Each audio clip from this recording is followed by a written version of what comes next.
Bayi kecil itu pun hanyut di sungai, namun dia tetap tersenyum karena seekor burung mendekatinya. Para warga yang melihat pun terjun ke dalam air untuk menyelamatkan bayi di dalam keranjang itu. Setelahnya bayi itu pun diserahkan kepada guruji yang lantas membawa bayi itu ke dalam kuil untuk dihadapkan kepada dewa. Guruji berkata bahwa bayi itu adalah perwujudan ilahi dari sang dewa. Dialah yang akan menegakkan keadilan untuk melayani rakyat. Lalu dengan mempertimbangkan anugerah para dewa, Guruji pun memberikannya nama Permalu, sembari mengangkat bayi itu ke atas. Kemudian pada tahun 1659, kita diperlihatkan pertempuran antara Aurangzeb menyerang pasukan Agra. Di sini Aurangzeb ingin menggulingkan kakak laki-lakinya Darasikoh. Dia menangkap kakak laki-lakinya sendiri untuk dieksekusi.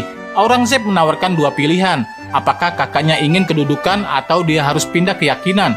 Namun kakaknya teguh untuk membela keyakinannya, sehingga Aurangzeb pun menghabisi kakaknya itu. Di malam harinya yang mulia, Raja Akra mendapatkan kiriman hadiah. Tapi setelah dia membuka peti itu, sang raja pun kaget guys. Ternyata itu adalah sepotong kepala putranya. Tidak lama kemudian, Raja Akra pun ikut disandra oleh Aurangzeb yang adalah putranya sendiri. Aurangzeb juga menawarkan pilihan yang sama kepada ayahnya. Apakah tata atau keyakinan yang selama ini dia imani? Namun sang ayah tetap pada pendiriannya. Dan dia pun akhirnya bernasib sama dengan Sikoh putranya. Kemudian pada tahun 1684, setelah kejadian itu, kita dibawa ke India Selatan di kota Machilipatnam. Saat itu para kompeni mendatangi kota itu. Kali ini Tavernier bertanya kepada Kasiligam, apakah dia sudah menyiapkan semuanya. Lalu Kasiligam pun mengatakan bahwa semuanya sudah bisa diangkut sebanyak-banyaknya. Di sisi lain, seorang pekerja mengutuk kompeni itu yang sudah menjarah kekayaan mereka dan membawanya ke negeri asing.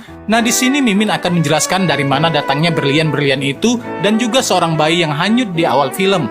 Jadi diceritakan beberapa tahun yang lalu ada seorang bocah yang dikeroyok oleh para penambang karena dia menemukan sesuatu yang paling berharga. Dia berusaha melawan dan memanggil ayahnya untuk memberitahukan hal itu.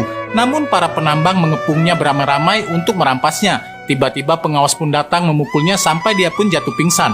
Lalu seorang penambang menunjukkan berlian itu dan pengawas pun menangkapnya. Dalam kekalutan sang ayah meminta orang-orang untuk menolong anaknya. Tapi mereka tidak peduli dan berlalu pergi. Sementara pengawas tadi membawa orang itu ke hadapan pimpinan mereka untuk menyerahkan berlian yang didapatkan.